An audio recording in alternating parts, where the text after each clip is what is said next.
கர்த்தராகிய இயேசு கிறிஸ்துவின் நாமத்திற்கு மகிமை உண்டாவதாக. இன்றைய நாளிலும் நாம் பார்க்க இருக்கிற வசனம் ஏசாயாவின் புஸ்தகம் 41 அதிகாரம் 10வது வசனத்திலே இப்படியாக சொல்லப்பட்டுள்ளது. நீ பயப்படாதே, நான் உன்னுடனே இருக்கிறேன். திகையாதே, நான் உன் தேவன். நான் உன்னை பலப்படுத்தி உனக்கு சகாயம் பண்ணுவேன். என் நீதியின் வலது கரத்தினால் உன்னை தாங்குவேன் என்று நம் தேவனாகிய கர்த்தர் சொல்கிறார். ஆம் பிரியமானவர்களே, இதை ஒரு மனிதன் சொல்லவில்லை.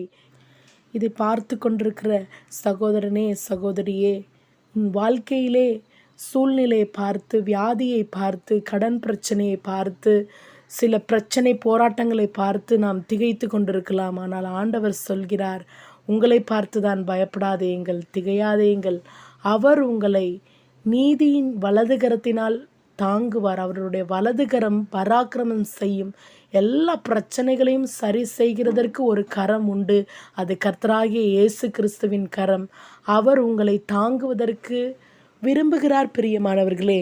அதனால் உங்கள் பிரச்சனைகள், உங்கள் போராட்டங்கள், உங்கள் கண்ணீர் வருத்தங்களை அவரிடத்தில் ஒப்புவீங்கள். அவர் உங்கள் காரியங்கள் எல்லாவற்றையும் சரி செய்து உங்களை வழி நடத்தி அவர் உங்களை தாங்குவார் என்பதில் சந்தேகமே இல்லை பிரியமானவர்களே.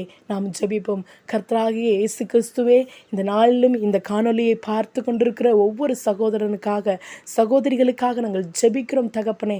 அவர்கள் படுகிற போராட்டங்கள், உபத்திரவங்கள், கண்ணீர் எல்லாவற்றிலும் உம்முடைய கரம் அவர்கள் மத்தியிலே இருந்து அவர்களை விடுவித்து நடத்தும்படியாக நாங்கள் ஜெபிக்கிறோம். அவர்கள் வாழ்க்கையிலே நீர் உம்முடைய கரத்தை காண்பித்து பராக்கிரமம் செய்யும்படியாக நாங்கள் ஜெபிக்கிறோம். இயேசுவே, உமக்கு நன்றி செலுத்துகிறோம். இயேசுவின் நாமத்தில் பிதாவே, ஆமேன். Price God.